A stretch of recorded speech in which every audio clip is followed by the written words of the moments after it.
Welcome to ELT After Hours, where English teaching gets real. No buzzwords. No sugarcoating. Just two teachers unpacking what actually happens between theory and the classroom.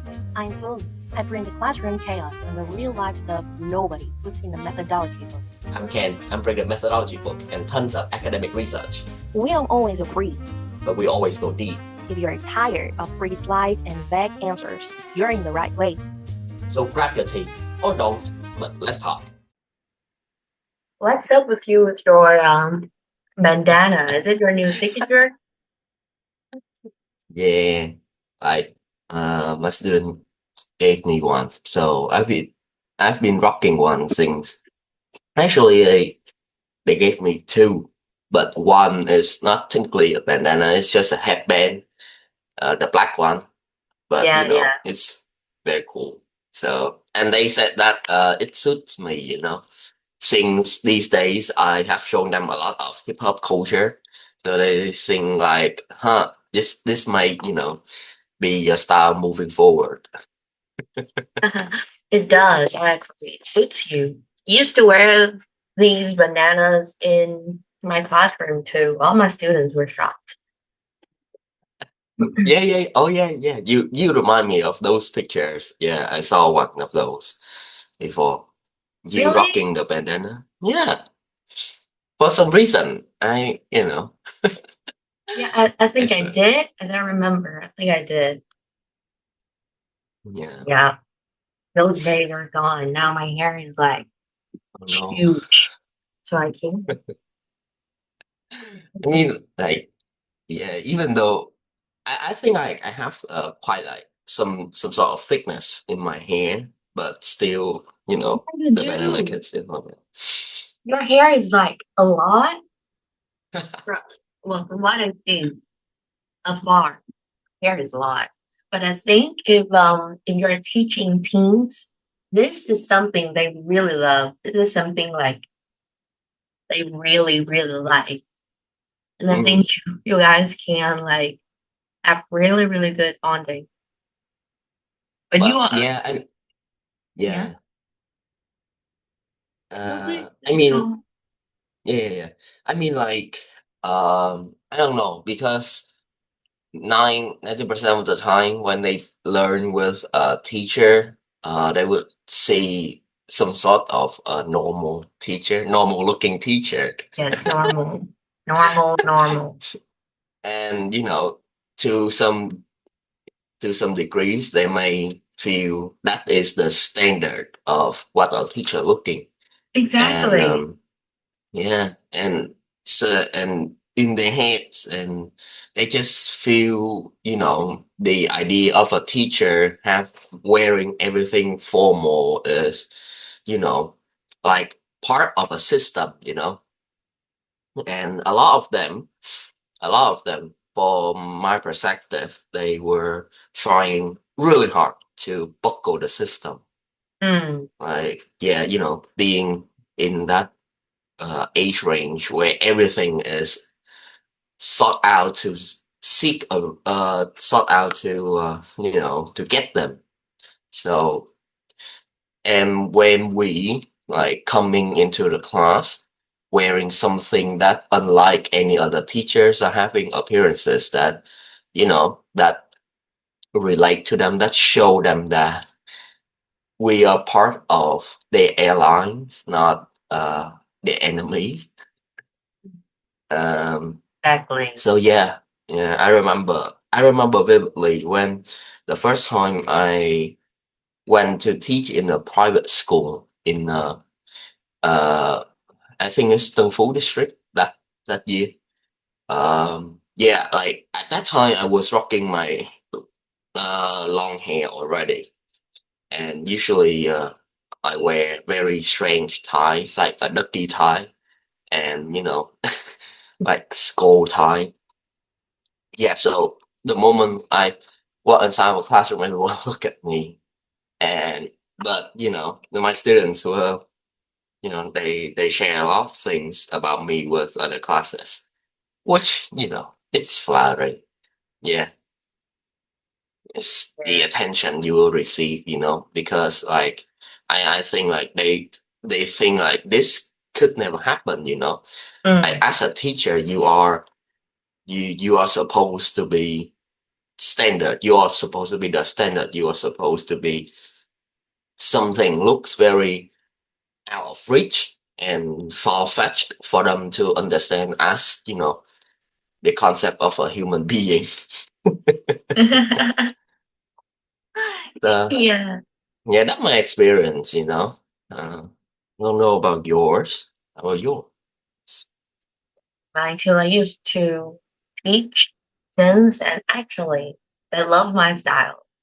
As you mentioned, when you dress not like abnormal, of course we look normal, but we don't look formal. I think we should use the word formal, right?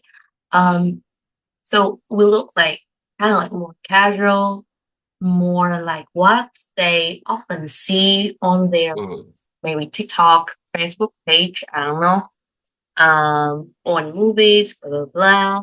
Something that the majority of teachers are not doing. mm, So, yep, they love it, and I think that is one of the reasons my teams they loved me. Like even when we already stopped working together, now they still text me like, Miss Fu, have this problem. I just met this, blah oh, blah jeez. blah.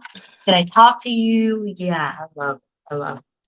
So um but but the parents, because well, I'm self-employed. So when I worked with my teen students, of course, I also had to work with the parents by Mm. myself. Do you have to see the parents? Like, do you have to talk to them? Oh, these days, no, not much. Not much, right? Just yeah. Good for you. Oh my god. Because sometimes if parents, as you mentioned before, the standard looking of a teacher, but if we dress like this, if we dress like how our students prefer, the parents are not gonna like it. They they may feel scared and maybe insecure a little bit to send their children to us. But whatever, it's just a proof. Like it's also a role model to our students too. Like you can look like how you want. You can just be yourself, look like how you love, and still make an impact. Still Yeah, doing yeah, right. Still doing yeah. anything you love and anything you want to without being forced to meet any requirements or standards of the system.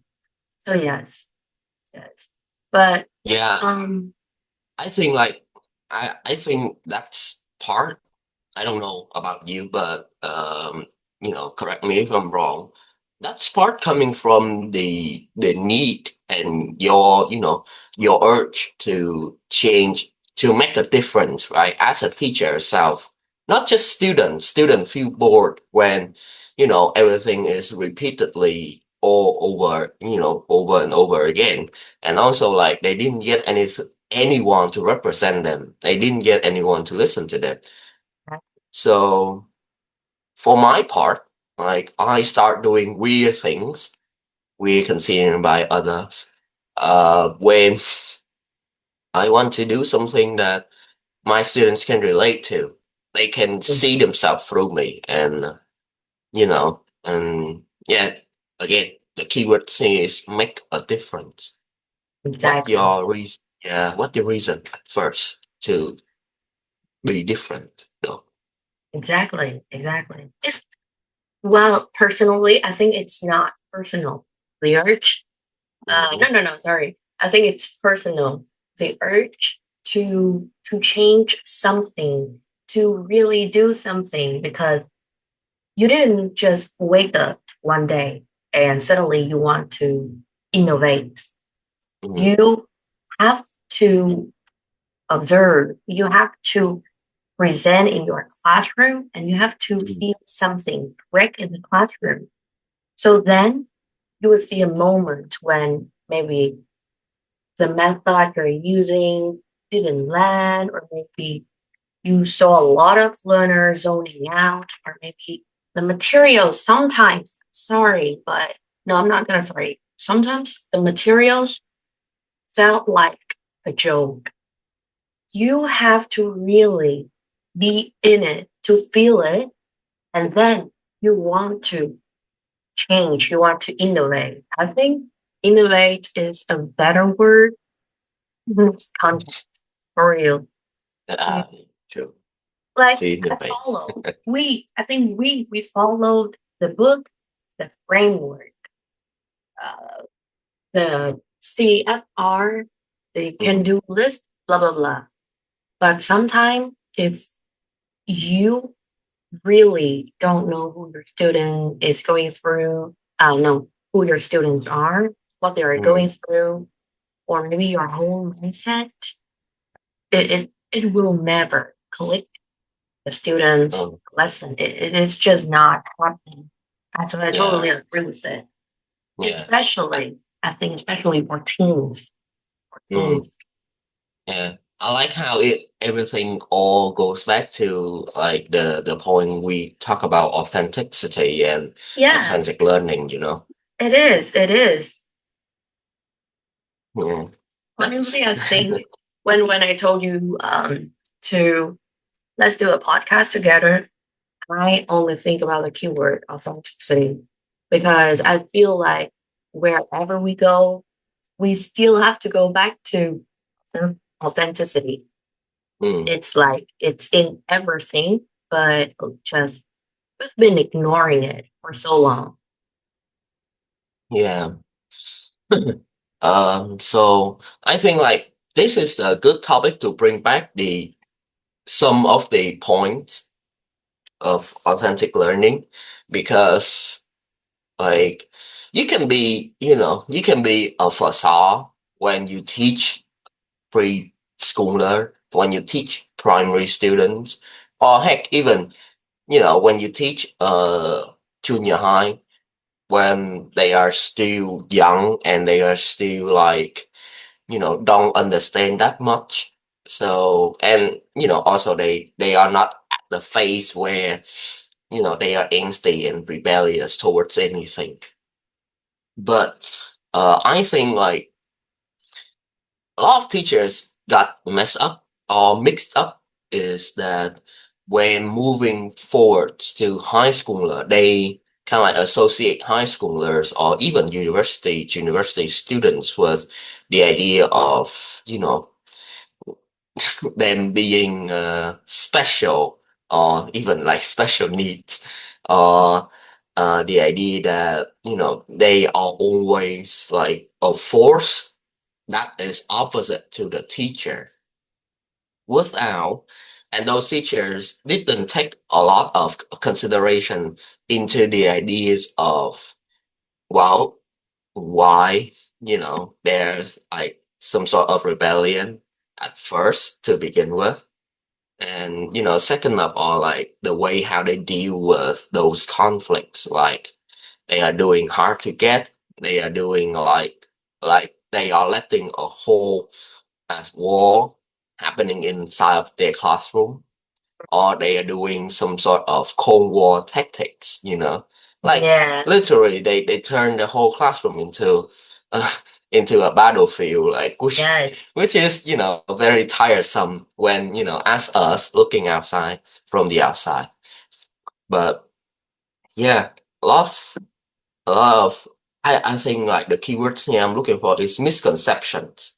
A mm, lot of misconception, and everything was taken personally. So yeah. exactly, exactly. Um, yeah. Sometimes, oh my god, I like the word rebellion. I love it. I was considered, I was considered rebellious. Whoa. I think from I was like 12 years old Mm, until finishing high school. I was the rebellious, the special one that needs special treatment. But I mean, I don't know.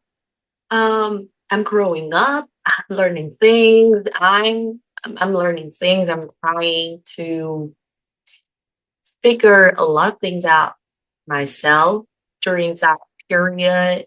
I don't know, but and as you mentioned, a lot of teachers really took it personal for real. Yeah. And now, I think being a teacher, especially when we teach teens and mentioning the word authenticity, I Mhm. also think that sometimes now as teachers, we can also be the rebellious ones.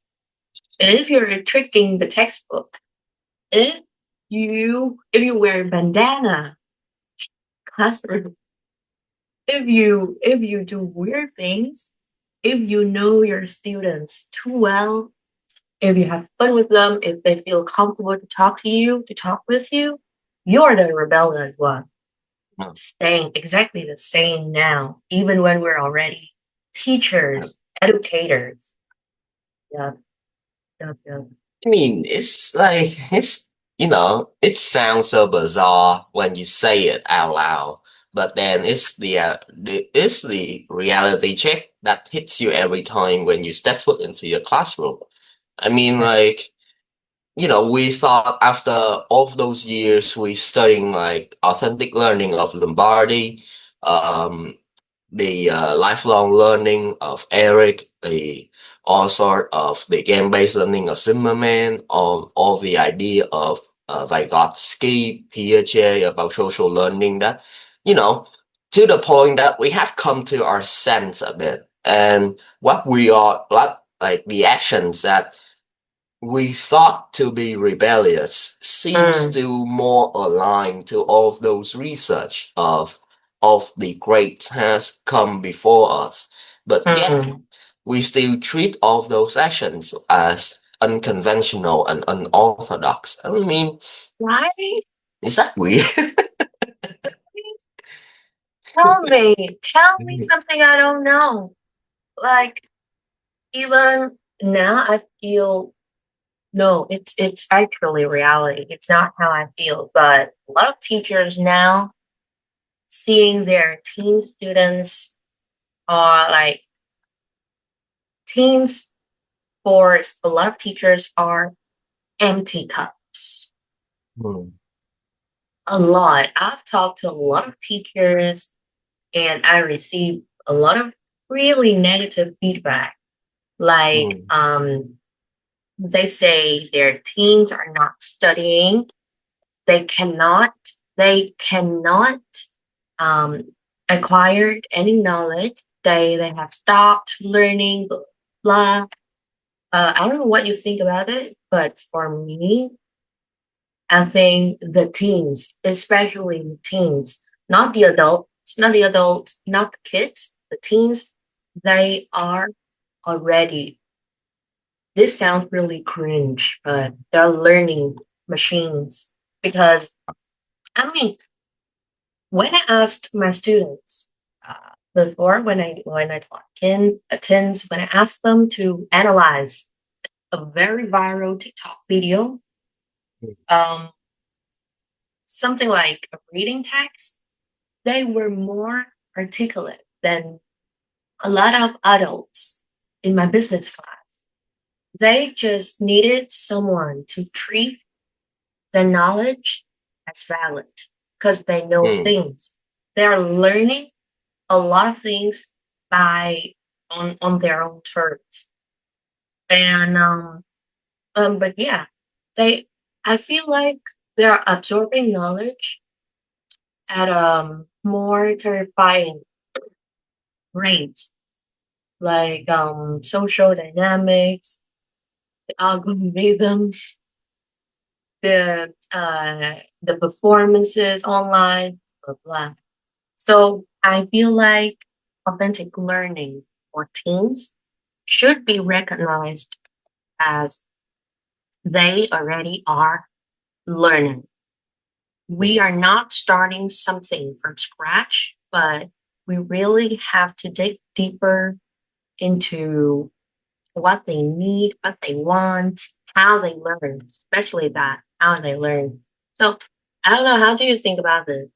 And yeah, I think I mean, like, yeah, usually, well, I think like from the very beginning, we have talked a lot about the idea of, the idea of classroom and the idea of teachers and to, the listeners who are listening. The context we're talking about is in Vietnam. Because like some may say like, well, really? And like, are you implying to the whole world context of the ELT? And I think, yeah, but no, it's just here in our country, or to some parts of our countries even. There are some parts that let's be positive here. They are thriving and they are doing a lot better than other parts. But like circle back to your ideas that yes, I think like for some reason like the more we dig deeper into this topic, the more we can see the more we can see clearer the idea of teachers are the one who have a lot of assumptions. yes, yes. Like, why We are we making yeah, assumptions?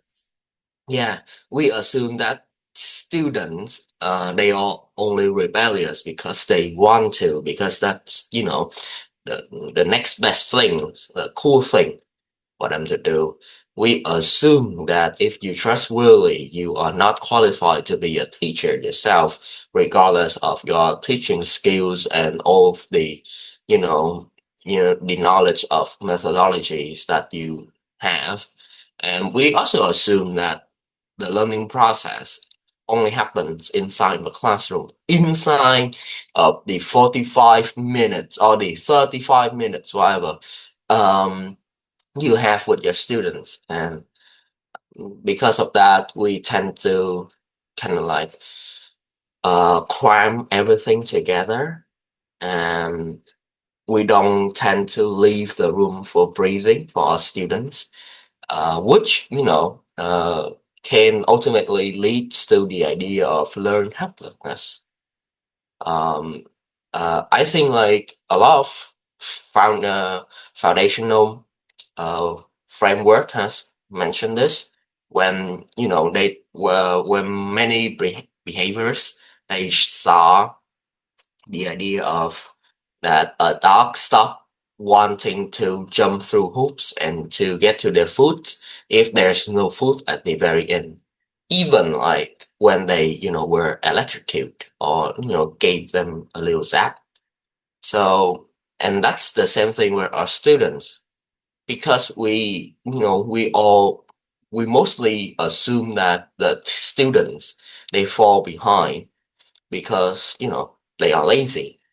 But in fact we never take time to ask ourselves that we never take time to ask ourselves that, like, did we have anything to do with that? Do we have anything to do with that? Or how Mhm. can we improve this better? And you know and it's just caused more disturbance in our dynamics between our students first, and also like it just make them more demotivated Mm, when um, when learning English overall, because they don't see the point of learning this. They don't right? see the Yeah, ideas of why do they have to learn this. And exactly. just for a piece of paper, just for a quick test, and then everything was gone. So you know there's to them it's not worthwhile. Yep. Yep. Well, to be unfiltered a little bit, they know when you're bullshitting. If, I mean, when you personally, I feel like when we teach, since we have to be really transparent because they see all the points. If I just learn English to pass this exam, I can just close my eyes and circle all the answers randomly. I just need a 3 or 5 to pass this. It's not that difficult. So why? What's the point of learning English? And as you maybe, of course, metacognitive awareness developed really strongly in this age, at this age, because they are learning how to learn, not just what to learn.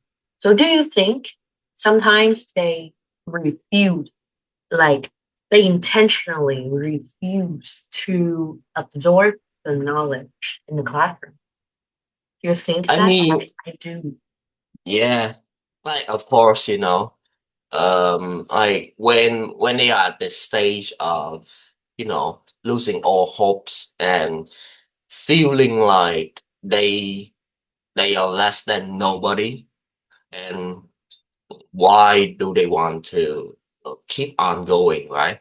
You can yell at them as many times as you want. You can give them as many zeros as you want. Yes. So at the end of the day, they don't believe in themselves anymore. They don't believe in you anymore.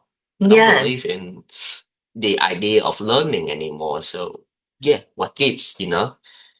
And yeah, earlier I did mention like the idea of learn helplessness, and it's just there. It's a whole package. Um, here, like it was the term was coined in 1967 by Seligman and Mayer.